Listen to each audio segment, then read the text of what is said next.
Hey everybody, this is Josh Ronquist here with the 21st episode of the Heavy Debriefings podcast. Of course, again, I'm Josh Ronquist, along with someone who enjoys everything from Gojira to Godzilla. It is the Metal Farie.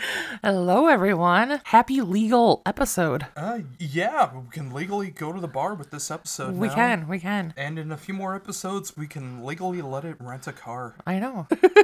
So, before we kick things off, it's coming up on one full week now of changes in your life. How are you holding up? Actually, two. Or two? No, one full week because. Well, yeah, holiday week, I suppose. Yeah. I'm okay. I mean, there's good and bad with everything, but still kind of navigating, seeing what the future will hold. But you know, I'm hanging in here. So, how are you doing? I know it's a hard time of year, definitely for you, and lots of demons of the past and stuff. Oh yeah, I am still in the midst of my own personal hell. Yeah.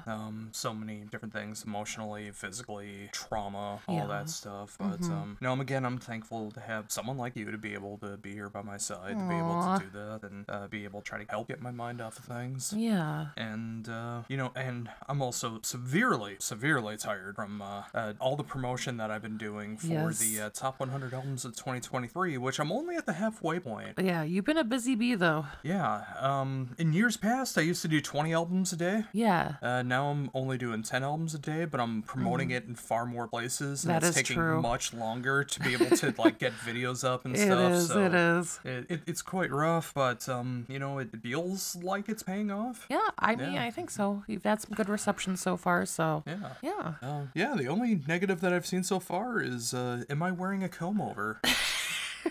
There's always somebody like that watching who will comment on something. Yes. But in speaking of comb overs, we got some news. Well, yeah, so Kiss, I mean, the beloved band that everybody loves so much, has finally played their last show, and it's so nice to see in this day and age, a band that says they're done and finally means it, and they're gonna be stepping away, and we're never gonna see from them again, and good on them. Yes, and their finale was something I never would have imagined. Oh, yeah? They played their last song. Yeah. They said their goodbyes. Yeah. They walked off stage. Yeah. And then their avatars showed up on screen as we saw potentially what is going to be happening in the future. Wait, what? An all-digital version of God Gave Rock and Roll to You, using their avatars as a way to describe the new chapter of what's going on with Kiss, where it doesn't matter who is the star child, or the demon, or the cat. Sure. It is just, there's going to be different people from all over the world that are going to be playing these avatar costumed characters. So people are gonna dress up like them, essentially a musical? In a sense, they're basically going to be licensed cover bands of Kiss that is going on, both in the physical and digital worlds. Oh, jeez. Yes, if you're over in Japan, you can watch a Japanese version of the officially licensed version of Kiss. Or in Vegas, or in New York. Oh. And if you can't make it to any of those places, they're gonna have digital live shows of Kiss, which is like the 3D renderings of Kiss doing the Coming live soon shows. to a theater near you. I mean, let's be honest. I'm surprised Gene Simmons didn't come up with this before. It took him this long to decide this. It could have been in the works for a long time, but maybe That's the true. technology wasn't there for these digital avatars to That's make true. sense. That's true, I suppose. Maybe it's because of all the cryptocurrency where he finally realized, like, hey, maybe there's a way to be able to pull this off. Oh, jeez. But don't act like you're above Kiss. You love 80s Kiss. I do love 80s Kiss. Kiss without the makeup is supreme. And, of course, your favorite lyric, let me put my log in your fireplace. Yeah, oh yeah, that's my favorite. No, seriously, what is your favorite Kiss song? Oh gosh. I mean, I like the sappiness, Sappy as in Beth? No, 80s sappy. Oh, what's the song? The one that does the thing? I could lie to myself, but it's true. You know that one. I do. I just forgot the name. Yeah. And, of course, your favorite. Forever. Forever, yes. I thought you would have went with like Heaven's on Fire. Or, Well, I love Heaven's on Fire too. Or the greatest song ever. Let's put the X in sex. Oh, jeez. That was a little cheesy for me, but I love Heaven's on Fire. You love cheese, though. Yeah, but a certain brand of cheese. And, of course, your favorite Kiss guitarist, Vinnie Vincent. Yes. Mm-hmm. What's your problem with Ace? I mean, Ace doesn't even like Ace. Yeah, that's true. Yeah. And no one wants to be Peter Criss, not even Peter Criss. Exactly. I have no real feelings on Kiss. Yeah. They've always just been around. Yes. I've always heard them. Yeah. I know they exist. Yes. That's about it. Like, I know the songs, but I don't hate them. I don't love them. Yeah. They're just there. I get it. Like, obviously, I love 80s Kiss. I did have a period in middle school where I liked earlier Kiss, and I remember in shop class we had to make rockets, and I did mine Kiss themed. Oh, man. The Rockets and the Kiss theme, you got that double entendre. It did not go well, though. It did not go far at all. Like I imagine you bring Gene Simmons backstage one night and it just doesn't go as far as you want it to. But that's really all we have for news this week. Yeah, but what other news do you need to know? Kiss is done. True. That is true. In the live sense of the original members being a part of the band anymore. But now we have digital Kiss. We have officially cover band versions of Kiss. Kiss will never die. Yeah. Because they gave rock and roll to us. Yes, it did not exist before them. And it will forever be immortal. Exactly. Alrighty, so up next we have our Christmas segment of the week. We are going to talk about our favorite Christmas episodes of TV shows. Yes. I know you have a ton of Christmas episodes. I have a few. I'm not sure if you're repeating any shows or anything like that. We'll get into it. Yeah. I only have a few because my Christmases have always been broken growing up, so I don't have as much attachment to a lot of them. But I do have a few, so that's better than nothing. Well, do you want to start with yours then, and then we can end up with all mine? If you want to do it that way, sure. Okay, yeah, go ahead. I just did this in order of memory. Yeah. Just whatever came off the top of my head first. Sure. Of course, the original Simpsons roasting on an open fire. That is on my list as well. Yeah. Basically, it's the very first episode of The Simpsons. You get to see how they are outside of the Tracy Ullman show. Yeah. And the overall theme is how they get Santa's little helper. Yes. The abandoned dog at the dog track who gets in last place and doesn't even finish the race. And his owner kicks him out, so Homer takes him in. And of course, many seasons later, that owner comes back and tries to take Santa's little helper again. Yes. After Santa's little helper basically becomes Spuds McKenzie. But it's a very sweet episode. It is. The second one, I'm not really going by titles for the rest of these. Okay, but, that's fair. King of the Hill. Okay. When Hank's mom shows up for Christmas. Oh, and, the unbearable blindness. Something where or Hank, another. where Hank goes blind. Yes. After seeing something so wrong. Yes. In the kitchen. Yes. That is a great one. Hank's eyes when he goes hysterically blind is just hilarious. I do have some other King of the Hill represented on here, but not that one. All right. Oh, good. Bob's Burgers I have on here as well. I went with the candy cane truck. So that is Christmas in the Car. Yeah. I love that one. Bobcat Goldthwait plays this trucker driving a candy cane truck. Gary. Who chases the Belcher family down after Bob is just like constantly honking at him. And it was Linda honking. Oh, Linda honking. And Bob was trying to tell her, I know you're trying to do Jingle Bells, but it just sounds like honks to him.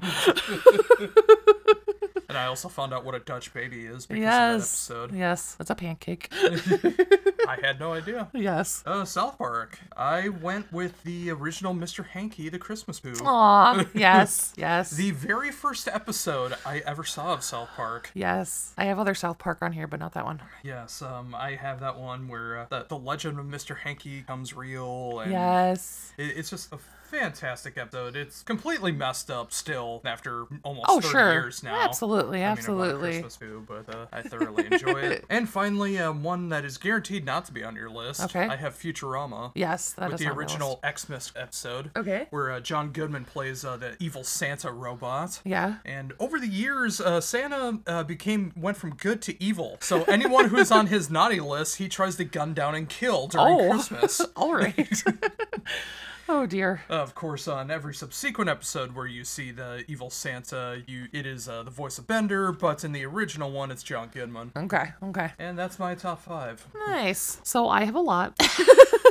So up first, I have Happy Days with Guess Who's Coming to Christmas. So on this one, they find out that Fonzie, the cool guy, is spending Christmas alone. So Richie invites him over, and it's very endearing and stuff. And I don't know if you find out in this episode or later on the season or in the series, but Fonzie at some point discloses that his dad walked out on him when he was very young and stuff. So he kind of had a rough childhood and stuff like that. So it's very heartwarming. It's the typical story of every greaser, is their parents either abandon them or they think nothing of them. Yes. Up next, I have The Golden Girls with Have Yourself a Very Little Christmas. So this one starts out, I think it's Dorothy comes back from shopping, and it's just, they live in Miami, and it's just ridiculously hot, and it's miserable going to go shopping, so they decide they're going to pull names for each other and do a gift exchange, but they're kind of concerned about who Rose is going to get, because she's notorious for giving terrible gifts. Well, fast forward, also in the beginning, Stan comes by with some scheme that he wants to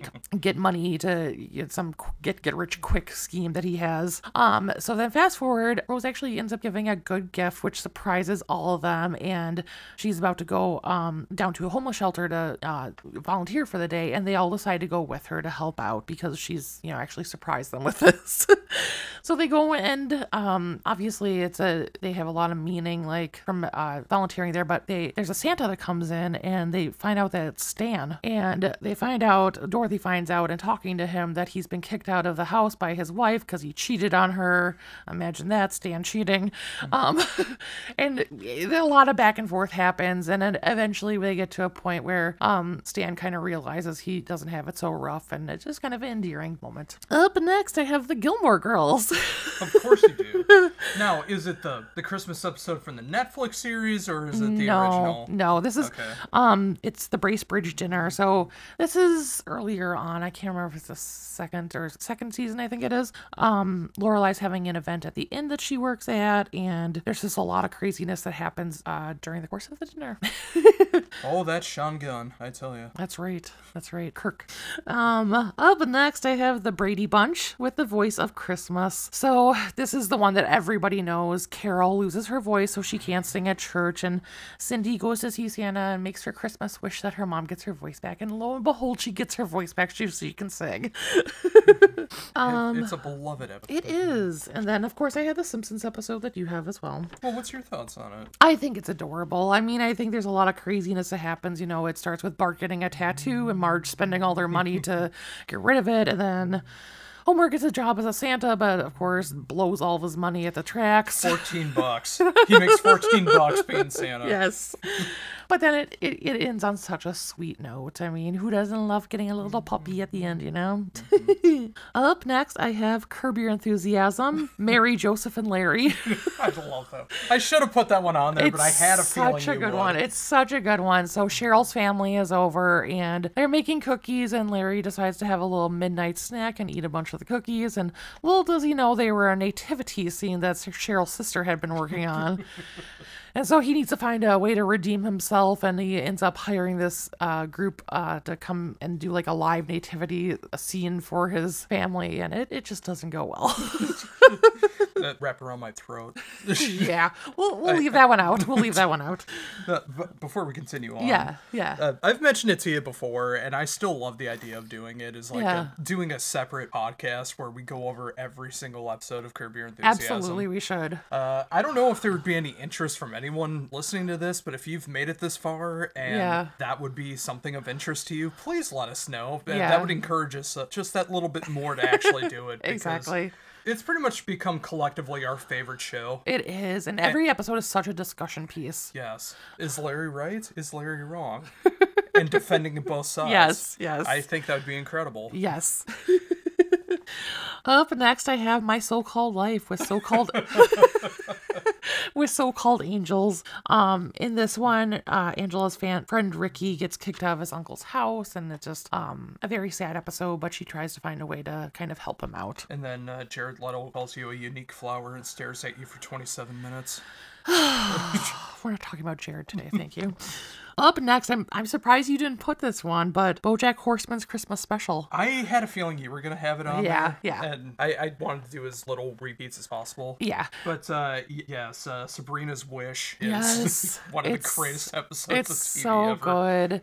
If you don't remember this one or are not familiar, it's not your usual episode of BoJack Horseman. In fact, it's not even categorized with the rest of the BoJack Horseman stuff. It's you have its to own find special. it separately on Netflix. Yeah, so Todd comes over and he... Well, no, or, Todd's already living or no, there. who came over with the video? No, Todd goes into BoJack's bedroom and puts on the tape. Well, yeah, okay, that's what I meant. Like, he came with the video. Yeah, well, I mean, he just went from the couch to the bedroom Okay. with the tape. Yeah, that's true. But yeah, he puts it on and they enjoy a nice little episode of Horsing around. Horsing around. Kiss her. Up next I have Roseanne, White Trash Christmas. I had a feeling you were gonna pick that particular one. This is a good one because it's earlier on in the series, and there's a neighborhood association that has put out some rules around what kind of decorations you can have up, and the Connors decide to take it on and like just go as tacky as they possibly can. They get like neon signs from bars and everything and just go crazy with it, so it's hilarious. And it's funny because that's become even more of a thing now. Like the HOA is a real thing in so many different residential areas. Yeah. Up next, another one I'm surprised you didn't have, Tales from the Crypt and All Through the House. Yeah, I totally forgot. Yeah. But now that you mention it, that is one of the best Tales from the Crypt episodes. It is great. I mean, I won't give stuff away, but there's Christmas themes throughout, we'll just say. Gonna deck the halls. Exactly. Up next, Married with Children, You Better Watch Out. That is another one that I had a feeling you were gonna put on. Yeah, so there's a rival mall and that has a shoe store as well, and in their like kind of scheme to bring in people, they have a Santa who jumps out of a plane, only his parachute doesn't go off and he crashes into the Bundy's yard. So in order to kind of counterbalance and bring more people over to Al's side of the Al's mall and his store, he decides to dress up as Santa. You know, just thinking back in, like, when it started in the late 80s. Yeah. The fact that Al could just sell women's shoes. Yes. And be able to raise a family of 4 in a 2-story house. That's oh, Try that now. Times have changed. Oof. You can't even afford a broom closet. No. Up next, of course, I had Bob's Burgers Christmas in the Car as well. It's just fun, such a fun episode, and I love that they're going to get their third tree because the other one died. Well, the first one went up like right after Halloween. Yes, And then the other one died right after Thanksgiving. Yes, yep. So they have to do their third one, and Gina's all into Jingle in the Jungle playing on the radio. In the jungle, bingle when you bungle. And I also love how, meanwhile, they're dealing with all this. They've set Teddy on a mission of watching over their ham that's baking in the oven, and he goes into the fridge, and Louisa set a trap for Santa, and the fridge falls on Teddy. It's beautiful. It really is. Up next I have King of the Hill, Pretty Dresses. Yes. So Bill is very depressed over that time of the year because that's when his wife Lenore left him, and after getting some tough love from Hank Hill, he has a little bit of a breakdown and he decides to start dressing like Lenore. He becomes Lenore. And it is quite the episode. I can really relate to this episode. Well, particularly the first half more than the second half, but Are you gonna put on my dress? No, it's all the stuff before that I can relate to. Yeah, I get that. If you know the episode, you know what I'm talking about. Yes. Up next I have South Park, A Very Crappy Christmas.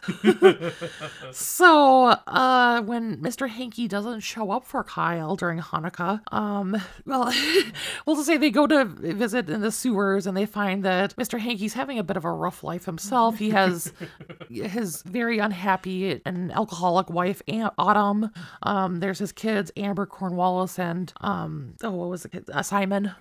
And Simon has a peanut sticking out of his head. So there's a lot of craziness going on. All the kids eventually end up deciding they're going to create a cartoon after watching, I don't remember what they were watching, but it was like Snoopy or something like that. Getting beat Yeah, it with, was a really crappy wasn't he like version of getting Snoopy. beat with like a board or something like Yes. that? Anyways, and you also eventually see Cornwallis, who's very down this time of year, and Mr. Hanky sings the Circle of Pooh to him and holds him up like the Lion King. And it's a funny episode overall, but I just love seeing Mr. Hanky's family and what a mess it is. Also, a little bit of trivia, the cartoon that the kids make is actually Jesus versus Santa, the very first thing that got the South Park show created. Oh, okay. Because they originally made that, and Yeah. then Comedy Central got interested in what else they could do, and then South Park came about. I getcha. Up next, I have another Bob's Burgers with Father of the Bob. So this is when they go to visit Bob's dad's restaurant for Christmas, and it's crazy all around. It's just a fun episode, but I just love this because this is where the song Christmas Magic originates Yes. between Linda and Teddy. Yes. So, shall we? Christmas magic, Christmas magic. this time of year. This time of year. All these cold, lonely, hungry people. Cold, hungry people. They're dying in the streets. Dying in the streets. Me and my family will be warm tonight. So, yeah, Linda's a horrible person. But it's just such a funny song that we come back to all the time. All The time.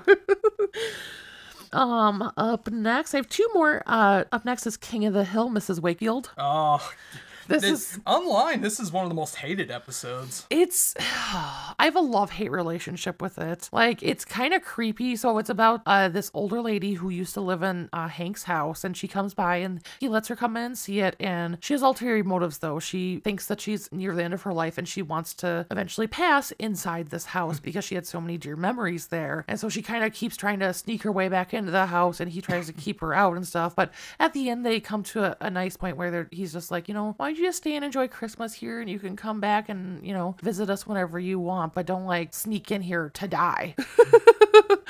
So it's creepy, but at the same time, I like the ending because it's a sweet moment. It is a sweet moment. It is. But it's also hard with the latter day King of the Hill episodes where Hank is the voice of reason. Yeah.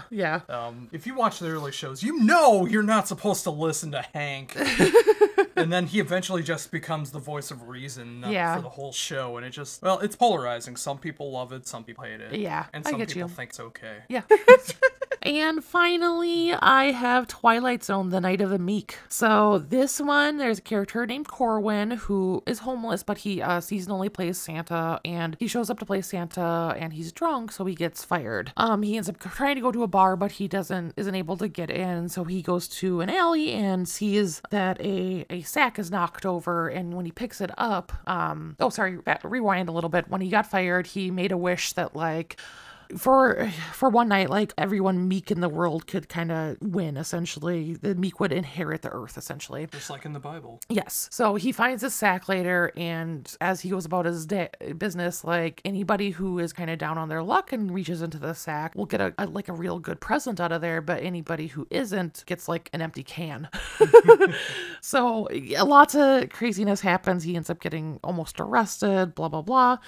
But he gets more than he bargained for. He does. But then at the very end, he wishes that he could do this every year. And he goes back to this alley and sees an elf in a sleigh. And he realizes he's now Santa. So it's just really sweet. Which you really don't expect in a Twilight Zone episode. No, you don't. But you just always imagine it being dark and downtrodden. Yeah. But it's nice kind of seeing this side of it, Mm-hmm. So what about you? What are your favorite holiday episodes? Of course, we mainly covered Christmas, but I know there's Hanukkah and Kwanzaa episodes and stuff out there. Absolutely. And lots of other things. So if there's anything holiday related that you like to let us know in the comments down below. So up next, we have our TV segment. We haven't really watched a ton for TV, but we did see a couple previews for upcoming, a new series and a new season of a show. So both on Amazon Prime. Yes. So first we saw the preview for the next season of The Boys. Yeah, it looks way darker. It does. The very last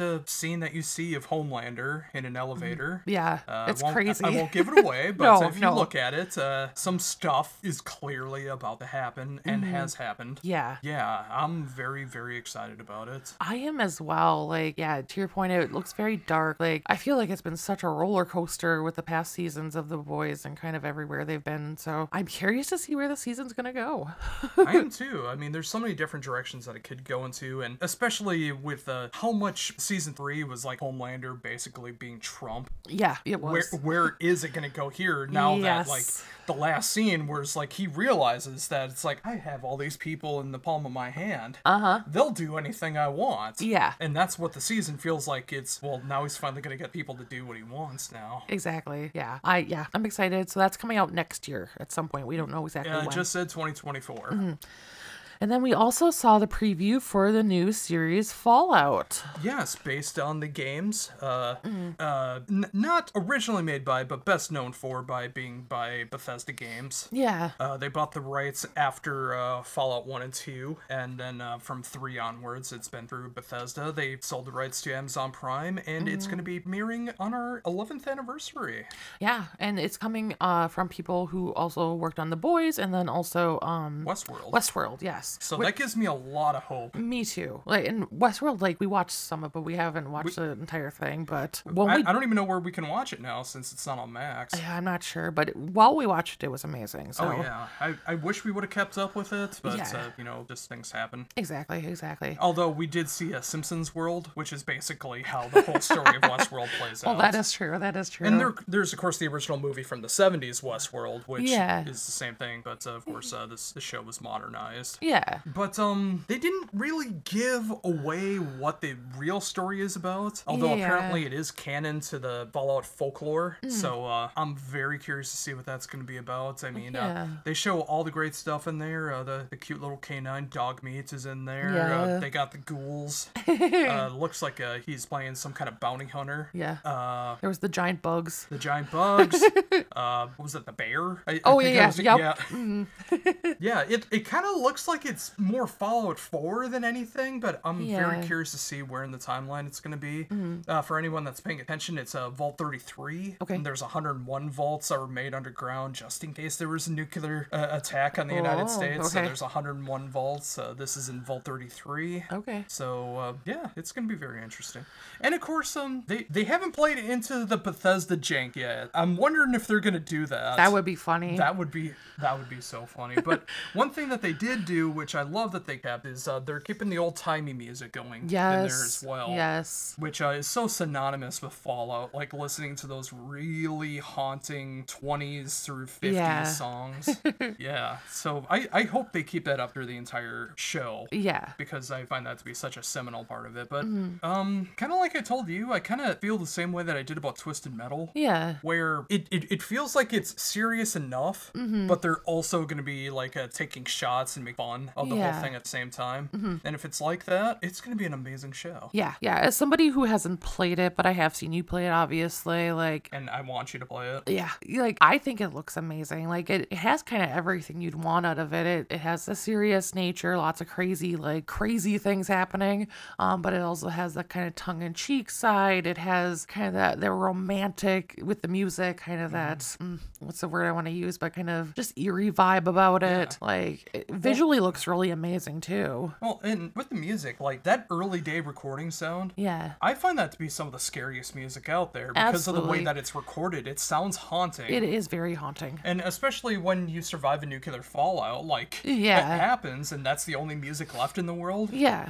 It's scary. It adds an element of fear to it, even if it's not meant to. For sure. Yeah, so I'm excited for it. Yeah, me too. And so that one comes out in April. Yeah, our 11th anniversary, April 12th. Yes. Okay, so movie-wise, we have seen a couple movies in theaters over the past week. Polar opposite movies, really. Polar opposite movies.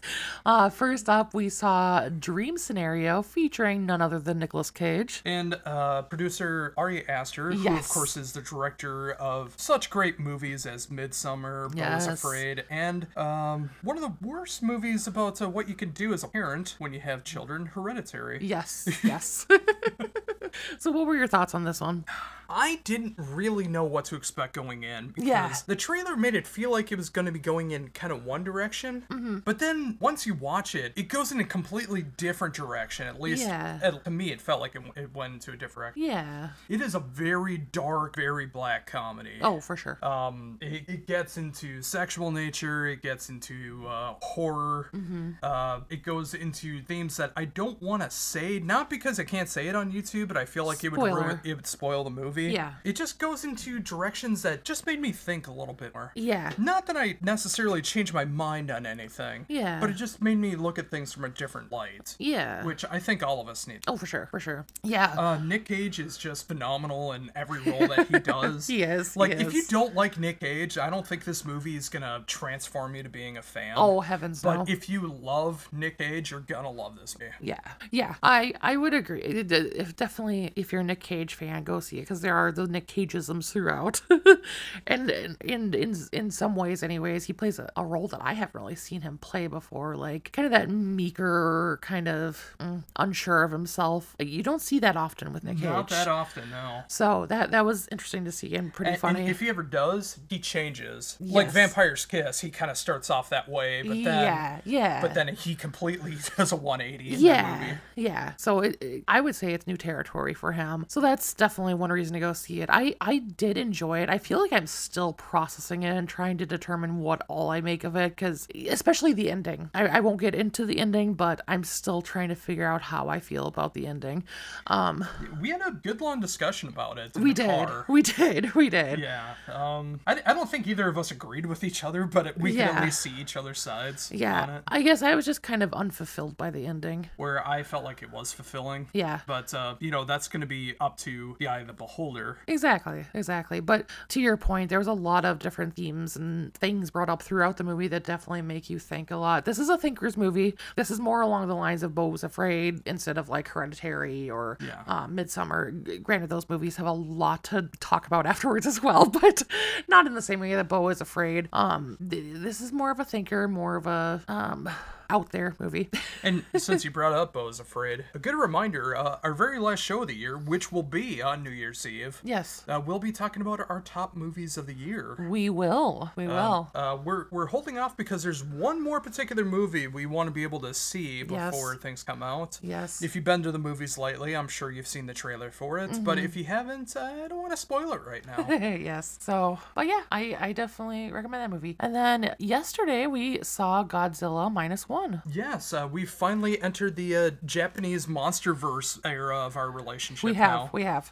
We've been meaning to do this for a long time. We've just never pulled the trigger on it yet. But we finally decided to do it when we could go see it in theaters. Exactly. And this is a standalone Godzilla movie. It's not attached to any of the other movies. Yes. It actually tells its own story because it's not the same origin that starts from the original movies or the Hollywood versions or anything like that. This is meant to be just like one movie. Yeah. Although there could be more. Yeah, there's definitely room for sequels. But that would be interesting to see the way that goes. Exactly. But for your first Japanese Godzilla movie, what did you think? Well, I have seen some older ones on like parts of them at least on TV in the past, but like you mean like clips or like actual did you sit down and watch the movie? In passing. Okay. Yeah. I wasn't aware of that. But full on, this was my first one. I loved it. It was so good. Like, I mean, it had everything you could want out of a movie. There was, action, crazy horror, scariness. There was really good storylines. There was romance. There was like really sad moments. There was very like sociological moments that you like definitely end up discussing things about afterwards. Like, there was everything in this movie, and it was just done really well. The story was amazing. Visually, it was done really well. I love that Godzilla was like this scary creature, and he didn't look, number one, he didn't look like a man in a costume. Number two, he didn't look super like animatronic or anything. It was as natural as it could be for a Godzilla creature. Yeah, I thought it was really well done. Yeah, there's so much of what you said already. Yeah. I've seen so many people gushing about this movie. I haven't seen any negativity towards this movie whatsoever so far. Yeah. One of my biggest thorns in my side when it comes to monster movies, superhero movies, just movies with action in general. I've told you this many times, but I don't think I've brought it up on the show yet. But what I hate about any kind of action or fight scenes is that they all take place at night. Yes. And they're always in the rain. It's true. And it feels like they do that because they can't afford to like make it look better. So they can hide a lot of things in the darkness. They can hide a lot of things behind the rain. And then just do a bunch of CGI crap over top of it. Yeah. This is not that movie. No. The very first time you see Godzilla, Yeah. it's in the dark. Yeah. Every other time, the sun is out. Yep. Even if it's cloudy, the sun is out. And I appreciate that they actually took the time to make sure that Godzilla looked right in the water. He looked right in the land when he was destroying things. It looked right in the daytime, which you never see anymore. Yeah. The next Godzilla movie they make in Hollywood, no, it's going to be in the dark and it's going to be in the rain. That's what's going to happen, and you just have to buy into that. And that might be one of those things that people don't pay attention to. Yeah. But now that I brought it up, people are going to pay attention to it. I also loved the use of the original Godzilla theme. Yes. As well. Yes. I thought it was magnificently played. They remade it, but it sounded so authentic to the original sound that I love so much. It did. There's so many moments that broke me during this movie, which you would think in a monster movie, it's like, well, it's supposed to just be about Godzilla, right? I mean, you're not supposed to care about human actors.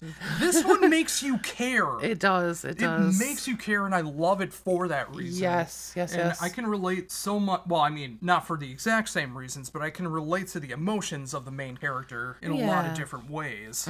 And there's so many twists and turns that come with that. Yeah. That I thought, like, all right, this is going to be going in the direction that I thought it was, and then all of a sudden it makes a left turn for the better. Yeah. But if you've never seen a Japanese Godzilla movie, I think this is the one that you need to start with. Yeah. It's not just one of the best Godzilla movies, not one of the best monster movies, but one of the best movies of the year. Yeah. And one of the best movies I've seen in quite a long time. Yeah. And another genre defining, of course. Yeah. Another thing I would say is timing of the movie. So going into the movie, I had no idea about like what the movie was about at all. So I was just anticipating it was going to be a current day movie. It is not a current day movie.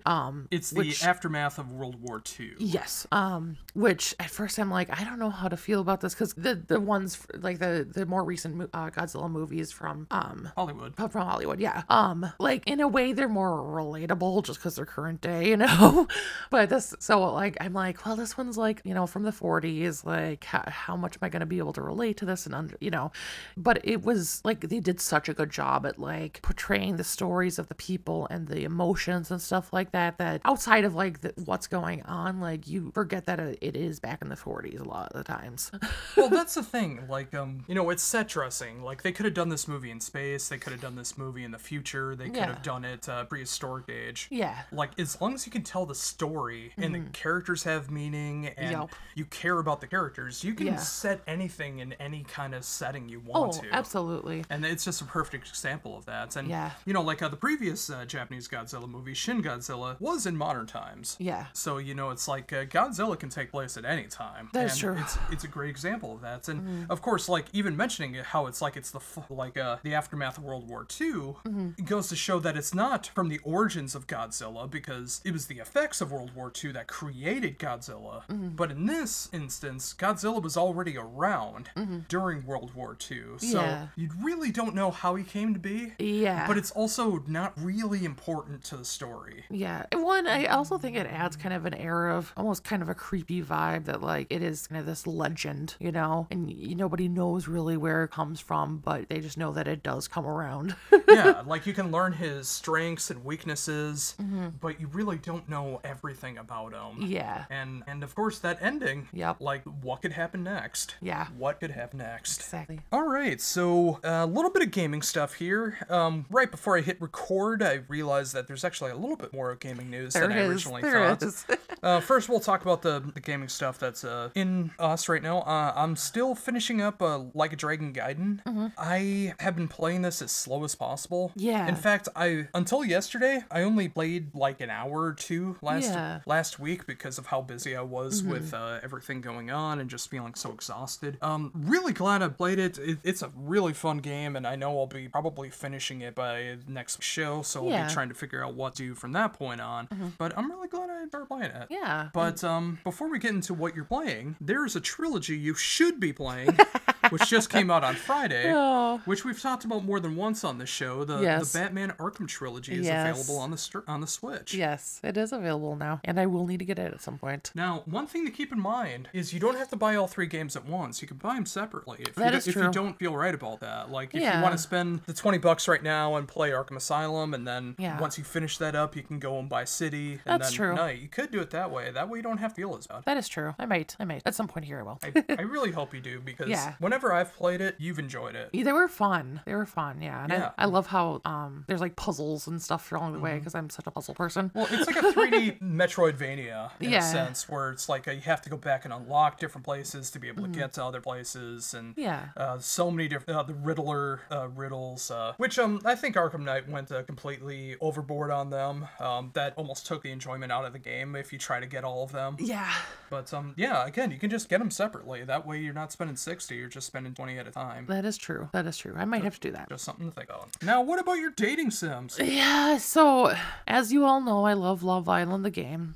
So if you're not familiar, don't play it yourself. So seasons 1 through 3 of the game were on one app, and then when they started season 4, they went to a different app. Now, seasons 2 and 3 are kind of historically known by Love Island fans as being the best seasons out of all the games. It's season 4 and maybe 5 too, I can't remember, were pretty good as well. And season 1 was great too. But like 2 and 3 are like it. So to the point where like 1 through 3, we all go back and play all the time. Well, with Fusebox being the just horrible company they are, they have now put out an announcement that as of December 11th, that first app is going away. Don't you feel good you wasted all that time?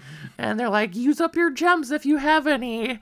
It's heartbreaking because the recent seasons have not been great, and like there's been so many complaints, and it's like they don't even like listen to us, and like everything is costing more gems now, and now they're taking away these seasons that we've loved for so long, and we're not going to be able in their announcement they're like, we might be able to bring them back at some point in a different way. It's like that's not happening. Yeah, exactly. So a lot of people on Reddit are talking about how they're just going to be done with Fusebox once they pull the plug on this guy. So, yeah, aren't you so glad you wasted all that time? It's so disappointing. Yeah. So I might have to quick replay those seasons before the time is up. Although it's not done in the same way. That's how I felt about like when Volition had to close down because Saints Row. Yeah. Like we're never gonna get that full DLC. Yes. That was promised because they had to shut down because of the poor sales and everything, and just it sucks. It does. It really sucks. You know, how am I gonna marry my Henrik again? And speaking of potential marriage or dating, or at least picking up ladies of the night. Yes. Coming up on Tuesday. Yes. We have an announcement coming from Rockstar Games about Grand Theft Auto 6. We do. Now, we originally were skeptical of this, thinking that, okay, it's probably just another re-release of something. Yeah, or like a mobile game or something. But it turns out Netflix is going to be having that the original 3, Vice City, and San Andreas. So if you want to play it on your phone, if you want to play it through an app on your TV and stuff, you can do that now. Yeah. Which is insane to think about. Yeah. But still no Grand Theft Auto movie, although I don't know how you would do that, but regardless. Grand Theft Auto 6 is on the horizon with their first trailer. Yes. They didn't say what kind of trailer it's going to be. Right. It could be just the logo. It could be actual gameplay. It could be what the story's about. Cinematic. Yeah. It could be so many different things. What are your thoughts going into it before we actually get to check it out on Tuesday? My fears are that it would be portrayed as something that's only online, because I don't want to play online. I just want to play solo. I still feel like they're going to separate two. I feel like there's going to be a new version of Grand Theft Auto Online 2 or something like that, and then there's going to be the base game. And I hope so. Because Red Dead Redemption 2 did so well with their single-player game. Yeah. And did so poorly with their online game. I think that they're going to keep the single-player game. I hope so. I just hope it still has that magic of like Vice City and stuff, you know, because I that's my favorite. That's my favorite for sure. Do you think it's going to be in modern day, or do you think it's going to be in the 80s? I think so. It's gonna be modern day. Yeah. Then I don't know if they're going to have really that Vice City feel behind it then. Well, because that was so entrenched in the 80s aesthetic. Yes, though. but Miami is very Vice City vibe. Well, Miami Vice, of course. Yeah. But, Well, yeah, but I just want to make sure there's a beach I can drive up and down running people over, you know? Well, there is in Grand Theft Auto 5, which you still never really sat down and played, despite buying the game. You've never really sat down and played it. Yeah. I still think you would have a lot of fun with that, but Yeah. Until it comes to the Switch, I don't think that's ever gonna happen. Yeah. But also this week, more video game stuff. Yes. Coming up on Thursday, we got the Video Game Awards. We do. Where there's going to be a lot of trailers for stuff and a lot of self-servicing awards. Yes, there will be. What's your thoughts going into this? I mean, I have a lot of hopes and dreams for what trailers are going to come out. I'd love to see some more about the Kingdom Hearts versus New York that's coming at some point. With the Sora's wearing regular shoes. Come on.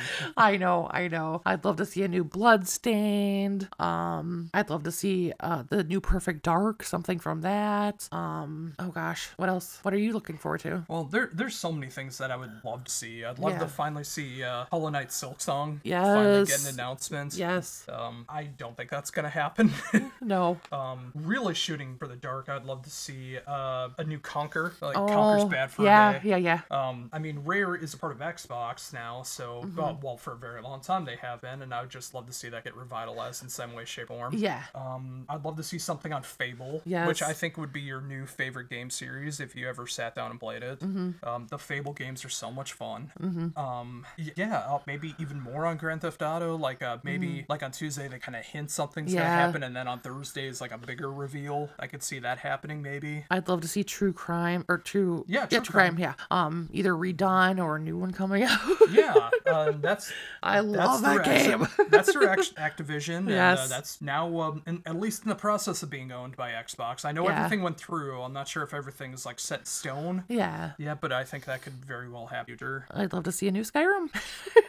That is going to be so far away. I know. They announced it in, was it like 2018 or something like that they were working on Elder Scrolls 6. I can hope and dream. Yeah. And then a lot of self-servicing awards that don't really mean anything. Yes. Which is how I feel about all award shows of all kinds. Yeah. I mean, you can talk about your favorites and stuff like that. There's nothing wrong with that, and we're going to be doing that coming up. Exactly. In the next segment. But, like, the whole awards thing and having people cast their votes for it, or having an extravagant group of professionals deciding who wins and who loses, like, it means nothing. It does. If you're a metal fan and you care about the Grammys, you're wasting your time. You are. Why do you care? If you're a metal fan and you care about the Rock and Roll Hall of Fame, you're wasting your time. Yes. Why do you care? Yes. Although I will say I think it should just be called the Music Hall of Fame at this point. Yeah. But it doesn't matter. It doesn't. Why does it matter? Why do you need a band to get this kind of recognition when you enjoy it? Why do you care if they get a piece of plastic? Exactly. But we'll probably be going off on that more as the weeks come. But we got some more lists to go over in our next segment. All right, so we checked out a couple new singles this week. First up, we checked out the newest single from Bruce Dickinson, Afterglow of Ragnarok. Yes, I think it's 19 years since his last solo album. Yeah. I know he did like one, maybe two solo albums after he rejoined Iron Maiden, but this is Bruce Dickinson back in solo form. It sure is. As someone who's never heard a single track from Bruce Dickinson's solo work, what did you think? I'll preface this by saying Iron Maiden is fine. They're fine. They're not as amazing as everybody seems to think they are, but whatever. Bruce Dickinson, it felt like he was really trying to do something grand with this, and it's just kind of lackluster. I mean, it's just there. It's there. That's pretty much how I feel. Yeah. Like, it's supposed to be like this grandiose thing, like this short movie that was made with just absolutely terrible CGI and horrible green screen action and everything. Yes. And the music, I don't know, it's a little darker than Maiden, but is it though? Is it though? I mean, I don't know. I'm trying to give it the benefit of the doubt here. Right. I just, maybe it's because I've been such a loser all of my life that I never really caught on to the trends. Yeah. Like, I've never been a huge Black Sabbath fan. I've never been a huge Maiden fan. Yeah. I was into Metallica, obviously. That's how I started off listening to music. But as soon as Saint Anger dropped off, I stopped caring about Metallica. And I just forged my own path. I don't care how popular or unpopular in consensus a band is. If I like it, I like it. And I don't feel obligated to like bigger bands just because they're bigger bands. Exactly. Which seems to be the case for a lot of people. Yeah. Where it's like, come on, it's Maiden. Yeah. You have to like this. It's Iron Maiden. Yeah. Okay, maybe it's not Number of the Beast, but you have to respect the fact that they're putting out new music. No, you don't. Be happy it's this good. Oh, you don't. And as you've said many times, just because it's the first doesn't mean it's the best. Absolutely. And also, I would like to say that I feel like Bruce is trying to have his Christopher Lee moment, and no one could be Christopher Lee. Only Christopher Lee. Yes. And he's gone now. He is. And speaking of other ideas of the apocalypse, Bruce Dickinson had Ragnarok, but Dragon Force has a Doomsday Party with Elise from Amaranth. Yeah, yeah. Now, we heard the original version of this like a month or two back. We did? Yeah, we did. Oh, I don't remember. But they remade the song, Oh. or maybe did a bonus version of the song Okay. that has Elise from Amaranth. Sure, in it. So, So, as the gigantic Amaranth fan that you still are to this day, what did you think? Oh, Lord. Yeah.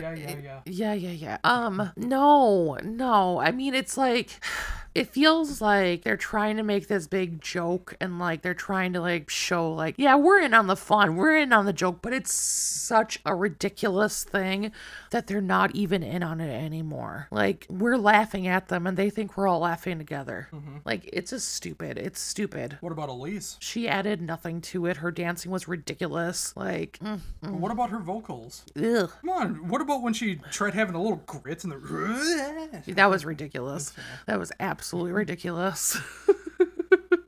Yeah, basically going off what you said, Dragon Force knows they're a meme now. Yeah. And they're just playing into it. Yeah. And people are watching it for how ridiculous it is, not because they make good music anymore. No. And it feels weird to say that because I don't have the hatred of Dragon Force that you do. Right. Like, there's albums I thoroughly enjoy from Dragon Force, but I can definitely tell on this album that they're going into a direction that I don't want. Yeah. And I think the solo work is much better from earlier this year with the lead singer of Dragon Force. Yeah. Who made a much better power metal album than Dragon Force is doing lately. Yeah. And even when I talked to him in the interview, it sounded way more excited about talking about his solo album than talking about Dragon Force. Yeah. Well, and I feel like Dragon Force is like the obligation to him now. maybe. Well, and even if that's not the case, like, I'm sure, his solo album's like his baby, so. That's true. But, yeah. But I was just trying to give that more No, praise. totally. And like, hey, check this out more. Yeah, because absolutely. It's better. Absolutely. But, and speaking of stuff that we could definitely have some thoughts on. Yes. We've been doing this lately where we've been going over people's best ofs because obviously I'm in the midst of doing my top 100 You right are. now. And we're going to save the bottom 50 for the end of the show. Yes. But 2 weeks ago we covered Decibel's top 40. Last week we covered Glenn from Prog Power and his top 50. And now we're going to be covering Loudwire. the all-rounded rock and metal place. Like, this is where you go to for everything rock and metal. Sure you do. And they have put out their 25 best rock and metal albums in chronological order. Okay. It's not... So they didn't have to put any work forward and actually pick out the best. No, they didn't even try to, like, fake an order. No. It's just like, when did it come out? Put it in that order. Exactly. So we're going to be going from January to, I think they ended it like October or November. There's no December albums on here. Okay. But first up, your former man, Ville Valo, with Neon Noir, his first solo album. Yes. I mean, I love Ville in his hymn days. Hymn was amazing. amazing, but this was not the album for me. So I don't understand why this would be on the list. But hey, to each their own, I guess. Well, to me, as I've said many times, yes, I love half of him's discography. Yeah. And the other half I just can't listen to. Yes. Even if one album is a disagreement between us. It is. But this album feels like the last two him albums. Okay. And I despise those two albums. Yeah. More than Darklight. Yeah. It's just like this really fake goth alternative rock kind of thing. Yeah. That's what him turned into. And I hate saying it, when he turned sober, the band didn't really go the direction that I wanted it to in anymore. Granted, the last album where he was under the influence I felt was their best one with Venus Doom. But that's a discussion for another time.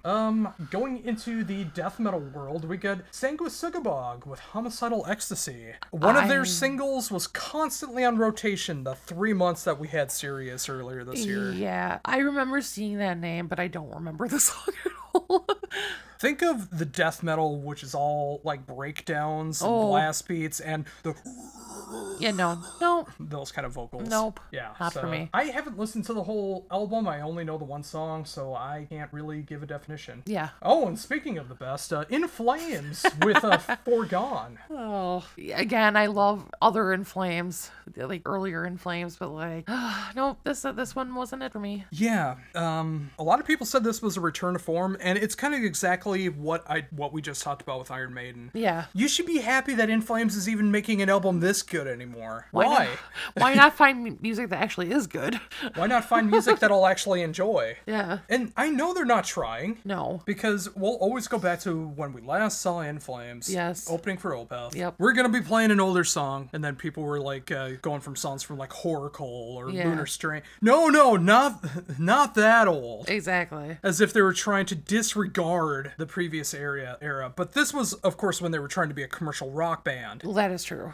And now they realize that they failed at that, and they tried to go back to like the stuff right after Come Clarity. Yeah. Well, I think they saw the success of another band that has former members in it, and they're like, oh, they're doing good. We should probably try something like that, but they failed. Yeah. I know some people like it. I don't. Yeah. And don't be ashamed of what you hate, but don't hate others for not feeling the same way that might feeling.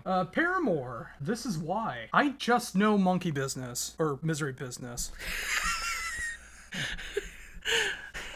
Monkey business. Monkey business. Yeah, I only know the one song. I think that's pretty much all I know too. Like I've just never gotten into Paramore. Not my thing. Well, you know the one song. Yeah. I hear you sing it once in a while. When do I sing it? What are you talking about? Making fun of it when you hear it on. Oh, I make fun of it. Sure. Yeah. Okay. That's what I was trying to get at. I was trying to set you up for a joke and swing and a miss on both ends. Swing and a miss. Godsmack, Lighting Up the Sky. I haven't heard a song off of this album. I don't think I've heard a Godsmack song in well over a decade or more. Yeah.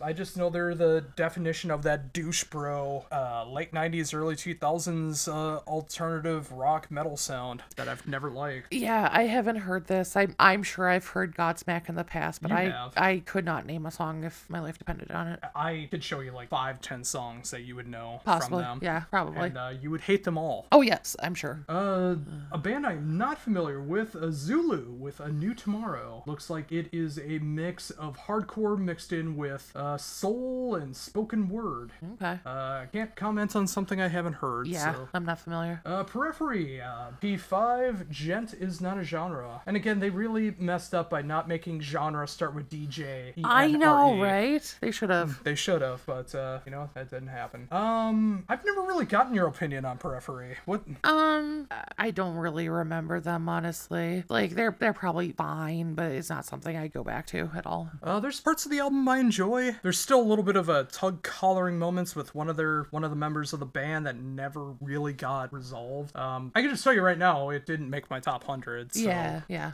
That's about all I can really give it. Jesus Piece with So Unknown. Not familiar. It's Jesus Piece, not hippie piece. I actually did check this out. This is some very brutal, heavy hardcore. Okay. So this would not be your thing whatsoever. No. But what is everyone's thing, apparently, because, Jiminy. again, you need to be happy that they're even making songs this good. It's Metallica with 72 seasons. Jiminy Christmas tree people. Like, we've gone over my hate of Metallica in the past, but like... In fact, they ended up being your most hated band. They did. You should check that out on YouTube if you want to check out Tournament Bracket. You should. But even if you like Metallica, how can you honestly tell me... Look at me in the eye and tell me this is good. This is not good. I tried to be as objective about this one as I possibly could. And the biggest problem that I had is that they don't have a producer that's willing to tell them if something sucks. No. They have songs that go on way longer than they need to. As someone who listens to Funeral Doom, yes. I feel like they have songs that go on way too long and just meandering and don't do anything. Mm-hmm. That riffs that could have been just used in different songs, or even better, just thrown away. Yeah. That was my biggest problem with it. And the other problem I have with it is I just don't care about Metallica. Yeah. Like, I don't have the hatred that you do. Right. But I just don't care. Yeah. And to quote in a B-side of Metallica, why would I waste my hate on Metallica? See, I know my stuff occasionally. You do. Drain with Living Proof. Another California hardcore band that I'm not familiar with. Me either. All right. Oh, here we go. Oh. One of the most polarizing bands of 2023, Yeah. Sleep Token with Take Me Back to Eden. Yeah. I know we covered this one last week, Glenn's list as well, but not for me. Not for me. Yeah. The Imagine Dragon of metal. Yeah. Avenged Sevenfold, Life is But a Dream. Not if you're listening to this album. Would you say it's more of a nightmare? He's took off his glasses. Nightmare? Yeah, I would. It's grating. No. Girl, no. To be fair, you only heard the 2 songs. That was enough. People said those were the 2 worst songs on the album. I don't care. If they're part of the album, that's bad enough that it doesn't deserve to be on a list. I wish more people would be like that.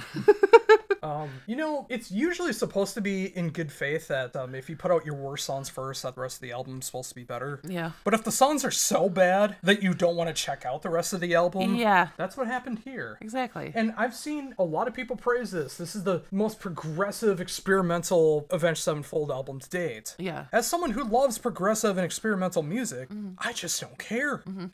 Like, I heard the 2 songs and they just sounded like a gargled mess of riffs in a blender. Yes.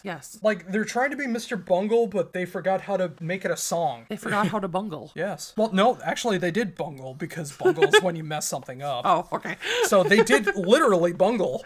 That was actually on a couple episodes ago when we were rewatching Curb Your Enthusiasm. We talked about how Larry bungled the situation That's up. right. That's right. But as we continue on, going into June, we got Foo Fighters with But Here We Are. I haven't heard a song off of this, so I can't say a word. Yeah, I haven't heard it either. I'm not really typically a Foo Fighters fan, but I won't comment. I know it's in good faith because it revolves around death. I think it was like Dave Grohl's mom died, and then Taylor Hawkins died, so it's supposed to have a lot of emotion and impact behind it. But that makes sense. if you're not a Foo Fighters fan already, I can't imagine this would be the album to bring you in. Yeah. It just doesn't seem like Foo Fighters are trying to do that anymore. They're just sticking to what they know. Yeah. Which is fine. Just not my thing. Another name that I keep seeing coming up, and apparently is the big band of Rockfest at Cadott, Wisconsin next year. Oh. Jelly Roll. Yeah, no, I don't know who they are.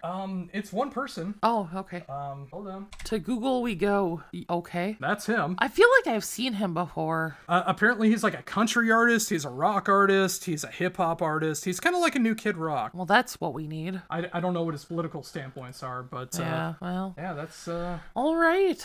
That's all I know. I haven't heard a second of his music, so I can't comment. No. But also, I have it in good faith that it wouldn't be something I would enjoy. Yeah, me either. And why listen to something if you're not going to enjoy it? Exactly. Unless you really love putting yourself through hell. Yes. Queens of the Stone Age in Times New Roman. Do you get the joke? Oh, yeah. Yeah. Oh, but you get it though, right? Yeah. No, I haven't heard it. I'm not a fan of Queens of the Stone Age, so. I haven't been a fan of Queens of the Stone Age since pretty much their first album, and I can't imagine that this is the album that would bring me back into it. Yeah. Nita Strauss with The Call of the Void, her first album with vocals on the album. Yes. So when I interviewed her years ago, she talked about making an album like this. This is the one you showed me, right? I showed you a song off it. It had Anders from in Flames on it. Yeah. But it also has Lizzie Hale, Elise White-Gluz, David Draymond, Chris Motionless, Alice Cooper, Lilith Czar, Anders Frieden, Marty Friedman, and Dorothy. All right. I thought she was dead by now since The Wizard of Oz was like 1929. I mean, from what I heard, I mean, I've never been like a Nita Strauss fan. Why? I've just never been drawn to listen to her. I mean, I guess honestly, I don't. It's very rare that I'm drawn to like just guitar players, especially if it's just guitar. My only exception. Well, it's not just guitar. She makes Well, this time, music. Yeah. right? But you know what I mean, like. Well, I mean, even on the previous stuff, like there's like bass and drums and words and I stuff. meant instrumental. Okay. Yeah.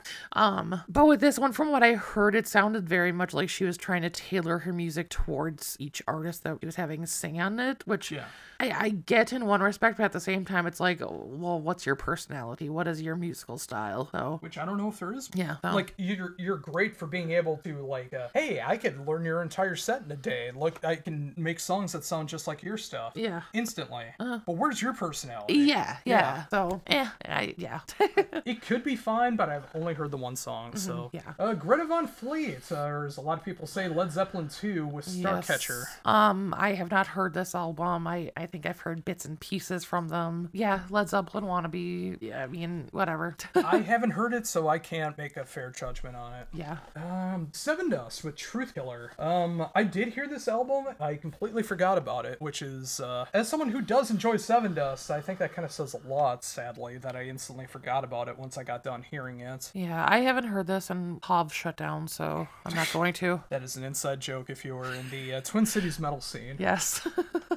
But from what I remember, like, Seven Dust has a formula that they always stick to. And it's a good, catchy formula, but it's the same formula. Yeah. So, from what I remember, I mean, like, I don't think this is going to be the Seven Dust album to get you into the band if you never liked them before. Yeah. Maybe if you're looking for something in this style and you haven't checked them out before, go for it, but I don't think this is going to be the album to win you over.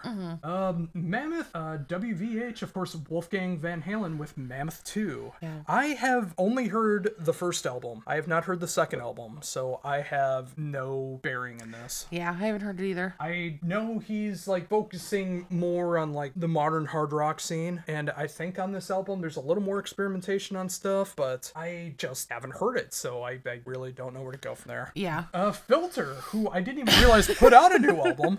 Didn't know they were a band anymore. They opened for, I think it was like Godsmack when they came to Treasure Island. Okay. I think it was them, or the band that I always use Filter with, but Yeah. I'm forgetting who that is Yeah. right now. But with the Algorithm, which I can only imagine is taking shots at social media. Yeah, probably.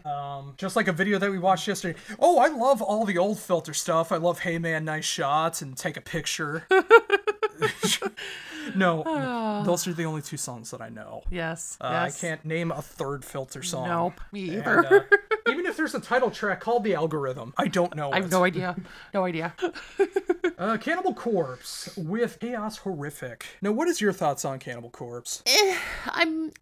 Having seen them live. Yeah. I mean, I appreciate that they're like horror-esque and stuff like that, but I don't really love the music, and I just don't like the vocals, so. That's sad, because I think Corpse Grinder's actually very good at what he does in Cannibal Corpse. I think Chris Barnes is an abomination to vocals everywhere. The original singer who does like Hammer Smash Face. Like, I hate those vocals. I only listen to Corpse Grinder, Cannibal Corpse. Yeah. I haven't sat down and gave this a full spin yet. Yeah. I've heard songs, but that's it. Yeah.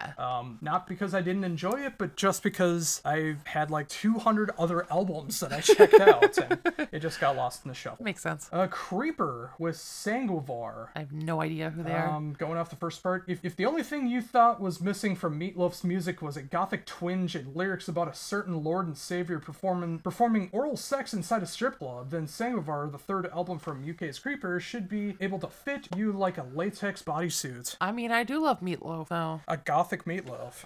Maybe I'll check that out. Who knows? It could be good. Could be. I haven't heard of them until the list. I have my reservations with being on a Loudwire list, but hey. Well, it says it's campy and cheesy like Rocky Horror, and you love Rocky Horror. I do love Rocky Horror, too. So maybe it's like a modern version of Rocky Horror? Maybe. I don't know. Blink-182 with One More Time. An album that shouldn't exist. list. I mean, Mark Hoppus, had testicular cancer and barely survived. Yeah. Tom was trying to find aliens. Yes. And then somehow came back into the band. And now they're back together. And Travis is with the Kardashians. Yes, Travis Barker Kardashian. Yes. I haven't heard a single note off this album. No, me either.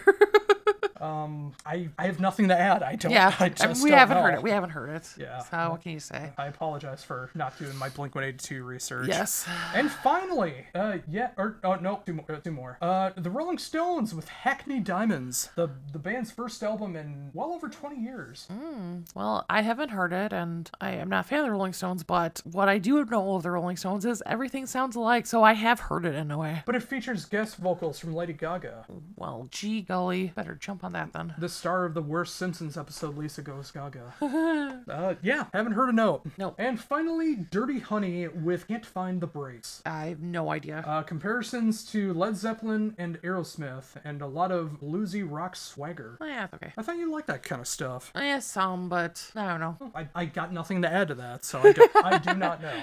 So overall thoughts? Again, as I've learned over the past 3 weeks, even with going over well over 200 albums on the rock and metal worlds, there's still so much I haven't heard. Yeah. But also, in that time, I've learned there's a lot of stuff that I didn't want to listen to. Yeah. That I now know exists. Exactly. So that's about all I got for that. What about you? I feel like there are certain bands where if they put out an album, period, it doesn't matter what it sounds like, they're gonna be on the Loudwire list. And then in addition to that, they'll just pick some of the most popular ones that have really grabbed people that year. I mean, that's Loudwire in general. It's like the garden variety version of checking out stuff. And you really shouldn't take this seriously. No.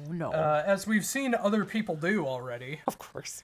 They take this very seriously. Yes. Like, I've been trying to find an example of how to describe it, but like, if you keep coming back year after year and you expect a different result, that's the definition of insanity. It doesn't change. Yes. There might be a couple albums that you enjoy off of the album if you're deep into the underground and not following the current rock and metal trends. Yeah. But if you're expecting them to do like 25 underground albums that people need, you're insane. That's not what they're there for. Yes. They are to cater to the lowest common denominator rock and metal fans. Yes. That's all they've ever been. And you either look into it and see it's like, hey, I haven't heard of this album, maybe I should check it out. Or it's like, okay, that's the big stuff that came out this year. Yeah. That's it. Like, there's no reason to get your panties into a bunch about it. Yeah. Like, if you're looking for stuff that's more underground, follow Heavy Debriefings Top 100 Albums of 2023, where I go from some of the biggest heavy hitters of 2023 to albums that I guarantee you've never heard of and everything in between. The bottom 50 is already available everywhere you check out social media on heavydebriefings.weebly.com, and the top 50 albums of 2023 will be starting tomorrow if you're checking this out on Sunday, and going 10 albums a day till Friday, where we check out the top 10 albums of 2023. Yes. Nice plug there. I had to. Yes. It's shameless. Now. Yes. Now, isn't it funny how everyone this year has been like, ban Spotify, boycott Spotify, but have no problem sharing their stats from Spotify? Exactly. It's all I see right now. I am here to say again that, yes, Spotify does terrible things, and they should be paying their people more. Sure. In fact, I'm hoping there's going to be an interview for a new outlet that would pay rock and metal artists more fairly. Yeah. I'm hoping that interview will happen soon, but we'll see what happens. Yeah. But until that one fully comes out, every streaming service sucks when it comes to paying the artist. They all get fractions of a penny for every listen. So why single out one of them? Why not single out all of them? Because they're all terrible. The only exception would be Bandcamp, which they have the Bandcamp Friday, which is the first of every month, where all the proceeds go to the band. But that's one day a month. That's like the pizza. Can I have some more? But we use Spotify. We do. We have premium Spotify. Yes. I'm not ashamed of it. No. It's not all I use it for. In fact, more than anything, I use it for podcasts more than I do normal music listening. Yeah. But we decided to still go over our Spotify Wrapped. We did. Now, before we get into our individual ones. Yeah. We did look at the Heavy Debriefings podcast one, and it actually had better numbers than I thought it would. Yeah. Like, a good amount of people consider it the #1 podcast that they listen to. It's not just us. Yeah. There's people all over the world that are checking this out, so if you are one of those people, thank you so very, very much. Thank you. I'm so used to having one person listening to it, and that used to be you while you were at work like 10 years ago when I was doing it. Yeah. So the fact that there's more than just us listening to this, I thoroughly appreciate. So Absolutely. if you've checked it out once, this is your first time, or anywhere in between, thank you so very much. Yes. Now, on to our individual ones. Yeah. How do you feel about yours? I think it's very representative of me. Okay. I don't know how many screenshots you took, but I did a lot of them. Okay. I guess we'll have to... I didn't catch everything, but Okay, so... I will say I was disappointed in mine. I feel like mine is the same as last year, and it didn't really update this year. Which is weird because I've given you so much music to check out. And I've listened to other stuff. Like, I don't really understand how some of these are still the same. But yeah, it is what it is. It is what it is. Yes. Now, I don't remember how this started. Okay. But I do have the first one up that I saved. I screen saved all of these, so I don't know everything that you have. Yeah. But I did screen save a lot of them. Okay. The first one I have is for genres. I have my top genre, but I didn't get the rest of them, so... Okay.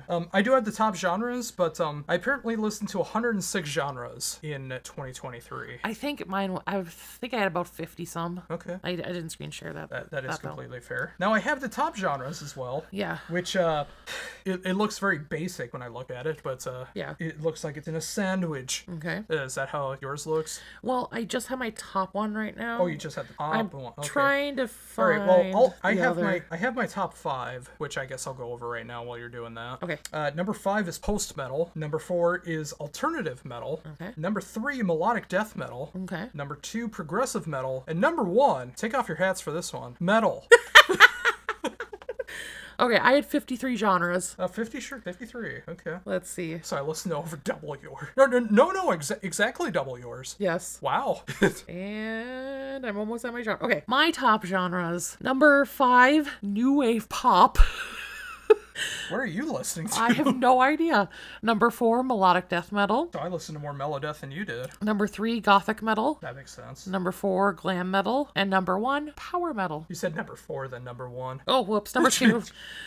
My apologies, everybody. It's okay. My apologies. Now, the next one that I have is where I should be living right now. Yes. Where I should be having all of my friends. Yes. Because people there are far more likely to be fans of Sentence, Omnium Gatherum, and Insomnium. Mm-hmm. I have a little bit of Finnish in me, and I can't pronounce this. I know. I'm just gonna spell it. Yeah. JYVASKYLA, Finland. Same here, because they also listen. Yeah. They also listen to Sentence, to Morphist, and Dynasty. Yeah. That's apparently where we need to move. It is. All right, next up, I have the amount of songs that I've played in 2023. Okay. I feel like mine will be much higher than yours, so... Yes, it will. So, what's yours? 1,069. Those are rookie numbers. Absolute rookie numbers. 6,048. Holy. Yeah. I mean, I figured. All right. Next up, I have my top songs. Yes, I have my top songs as well. I will say this is no definition of what landed in my top 100. Yeah. As some of these bands didn't even put out music in 2023. I know. Same here. So we're going to start from the bottom. Yes. Do you want to go first or should I go first? Yeah, I don't care. Whatever. You go first. Okay. Number 5, I have Wilting in the Light by Light the Torch. Similarly with Howard Jones, my number 5 is Starting Over from Killswitch Engage. All right. Number 4, I have Power of Will by Dynasty. I have Night Demon with Escape from Beyond. Okay. Number 3, I have Lost from Death Angel. I have Brimir with Voices in the Sky. Number 2, I have In Every Waking Hour by Nordic Union. I have Electric Callboy with F-Boy featuring Conquer Divide. They are a fun band. They are. They're not a guilty pleasure to me because I enjoy them. They're great. Yeah. And number 1, I have Sage's Words by Paradise Lost. Very similarly, featuring Gregor and Nick Holmes, I have Yes. Tomorrow's Sky by Host as my number 1. Nice. And again, no real way of knowing if that's in my top 100 Yeah. albums, because I don't think that's a real definition. Yeah. All right, you listen to Blank Amount of Minutes is the next one I have. Okay. You're going to go first because you have the rookie numbers. 5,305. Pathetic. Utterly pathetic. Do you want to take a shot at how many minutes I've No, listened? I don't. Now, I will say, this isn't all music. I listen to a ton of podcasts. That's true. That's true as well. I Yeah. mean, and I don't. no accounting the taste. Yeah. For taste is some joy as well. And also, we should say that a lot of what you listen to, I listen to as well, because you play it for both of us. So, That is true. technically, I should earn up some of those minutes. You should. But, so what do you think it's worth? Oh, I'd Come on. A number between 1 and infinity. 30,000, 50,000, 100,000. 88,796 minutes. Oh, I am pathetic. So rookie numbers. Rookie numbers. For anyone curious, Yeah. since they let me know, that's 61 days nonstop. That tracks. That with tracks. how much gaming I do, that Yeah. that makes sense. All right, the number of artists that I've listened to. Well, I don't know that I have that. You listened to blank artists this year, but one came out on top. Yeah, I don't have how many artists. All right, well, do you want to take another shot in the dark between 1 and infinity? 600. 1,185 artists. Okay, all right. So if you don't think that I listen to enough music, Yeah. suck it. But I finally got to my top artist, which Yes. I am going to go second on this one. Okay. What is your top artist? Well, I have the top 5. Don't you have top 5? I do. Okay. Oh, right. I have that saved for the last one. Okay. Yeah, I'm going to my top 5 here. Oh, okay. All right, you go first. Number 5, The Offspring. I didn't think you listened to him that much this year. Okay. My number 5, Electric Cowboy. Yeah. Yeah, that tracks. It does. Number 4, Nordic Union. Number 4, Story of the Year. Yep. And that one's collectively us. Yes. Yeah. Well, Electric Callboy is too. Oh, yeah, for sure. Number 3, Death Angel. Very good choice. Number 3, Nevermore. Okay. Yep. One of my all-time favorite bands. Yes. Number 2, Paradise Lost. My number 2, Killswitch Engage. Nice. Which I'm sure, I know a couple people who anuses are puckering right now that Killswitch Engage is that high up. And that makes me happy. Yes, yes. And my number 1 is Bloody Hammers. Bloody Hammers. Wow. Take a shot, because I don't think you'll get it. Oh gosh. Your number 1. My number 1, the band I listen to more than anyone else. Oh. Doo-doo. Woods. You would think so, but Yeah. it is not Woods of Ypres. Catatonia? It is not Catatonia. Oof. I don't know. Richard Cheese. You know, other years I was listening, but I didn't feel like we listened to him that much this year. I know, but I played a lot of Fallouts, and when That is true. I wanted to listen to Yeah. something besides the music that was in Fallout, Yeah. I felt Richard Cheese is some perfect music to listen to while you play Fallout. That's true. I forgot about that. I forgot about that. And I played a lot of Fallout 4 this year. So, yeah, they're my That number makes sense. 1. That makes sense. Oh, So, just for verification, there's Yes. everything right there. very nice. Very nice. Yeah. So if you participate in the Spotify Wrapped, Yes. and you feel like degrading yourself by admitting to using Spotify, let us know who your top songs, your top bands, your top albums, all that stuff. Let us know in the comments down below and see how it compares to us. Are you more of a Richard Cheese kind of person, or are you more of a... Bloody Hammers. Alright, so the last part of the show is what you've all been waiting for, like the savoring dogs that you are.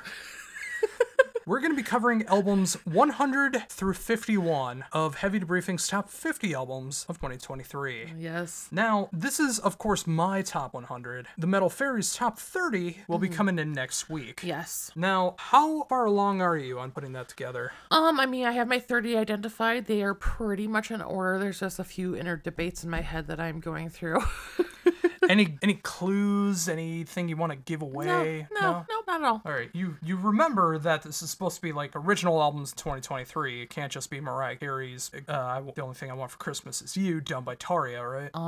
I do what I want, thank you. All right, fair enough. Well, of course, anyone that doesn't know my rules, the short version of this, or at least the shortest version I can do of this, this is all my own thoughts and opinions. This is all original LPs, so no EPs or cover albums or re-releases or any stuff like that. No one forced me or asked me to be a part of this list. It's just what I feel is right. And just because an album is at number 100 or 76 or 48 or 12 doesn't mean that you shouldn't check it out. No. If it makes my top 100, that means that I want you to hear it. Exactly. Otherwise, it would just be the 100 albums I checked out this year, not the top 100. So let's get into it with some mellow death from Sweden with Nightingales with The Black Stream. Yes. You have not heard this. No. Okay. 99 is Harbored with their self-titled album. Very much of the black gaze, atmospheric black metal style. Another one that I know you haven't heard. You're going to be hearing that a lot. Yes. We'll just comment if I know what I'm about. Okay. Well, I don't know when... I'll poke you when I know it. All right, that's fair. Or if you know I know it, you can always... Well, we'll figure it out as we go along. Yes. As you can see, we're a very professional podcast here. At 98, Obsolete Theory with Doomlight, more on the black metal side of everything. A little bit of Doom in there, but more like kind of black metal stuff going on. Number 7, Minnesota's own Oak Pantheon with The Absence, another black metal album that goes into a lot of different territories of like post-rock and progressive metal and folk. There's a lot of different cool stuff going on with that one. 96 is Riverside with ID Entity, which we talked about last week on the show. Yes. I enjoy it, but I just completely forgot about it. So Yeah. that's why it ended up at 96. 95, Chamber, A Love to Kill for anyone who enjoys bands like The Chariots and the Dillinger Escape Plan. 94 is Smackbound with Hostage. Yeah, I like this one. She has an amazing voice, so that's a good one. It is a good one. I'm honestly surprised it didn't rank higher, but as Degeneration X says, that's the breaks, little man. Break it down. 93 is Aeodon with Portraits. Fantastic black metal stuff. I'm surprised I didn't rank this one higher, but again, that's just the way that it worked out. But if you're looking for some really damn fine black metal, you need to check out the new Aeodon. 92, Lancer with Tempest. If you're looking for that old school 80s revival metal sound, Lancer's doing it magnificently well. And at 91, another Minnesota band, Ashbringer with We Came Here to Grieve, which they are now calling themselves false black metal nowadays, because it's an album that is meant to really piss off the black metal fans, because they do so many different things outside of black metal, so it's not true and cult. Okay. So, and they're very left-wing as well, which is not really what you expect in black metal. Yeah. So there's a lot of reasons that people would hate them, and I appreciate that they do that. Now, coming in at number 90 is Ice Giants with Ghost of Humanity, a band that played at Prog Power this year. A really good sense of like a symphonic, melodic death metal and thrash metal. Really cool stuff, and just their sophomore album. At 89, we got Scar Symmetry with the Singularity Phase 2 Xenotaph. By far the heaviest Scar Symmetry album to date. Yeah. Of course, it still has those great melodic choruses and everything, but it is brutal. At number 88, I'm very surprised with where it came up on the list, but Enslaved with Heimdall. It really harkens more back into the black metal sound than the progressive black metal sound, so if you like more of the straight up black metal sound, this is the album that you're looking for from the band. At 87, we got Arrival of Autumn with Kingdom Undone, a metalcore band that has a lot of thrash metal and progressive death metal elements to it, so a band that's very underlooked, but a really good band. At 86, we got Obituary with Dying of Everything. Of course, that classic Florida old school death metal sound, one of the best from the area. At 85, I imagine an album that's going to be in your top 30, Recite the Cynic with their self-titled album. That is a fun one. Yes, Stefan Weinerhall, formerly of Falconer, and his black metal band that I can never pronounce right, has decided to go into the synthwave metal route. Yes. Yeah, no, it was a fun one, and I enjoyed it. We'll see where it ends up. At 84, we got Aeonic Impulse with their sophomore album Beyond the Light. Very alternative progressive metal.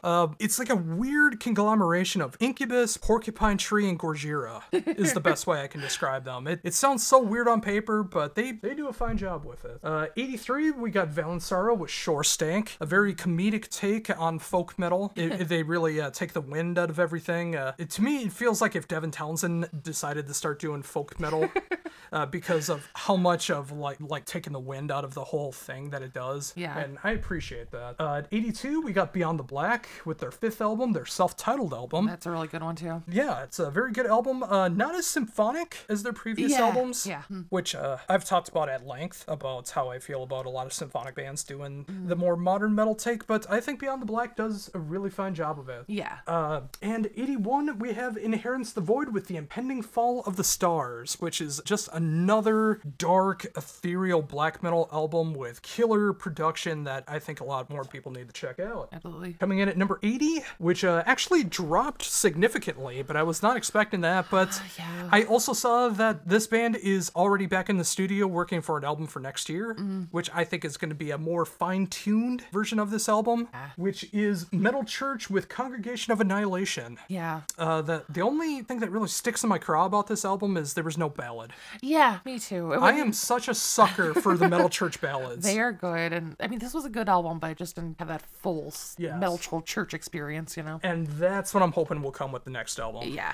At 79, we got Oblivion Protocol with The Fall of the Shires. This is a debut album featuring members of Devin Townsend and Threshold and so many other great bands. It gets pretty heavy, but there's no screams or growls in this. It's on the heavier side of progressive rock. Like it's almost progressive metal.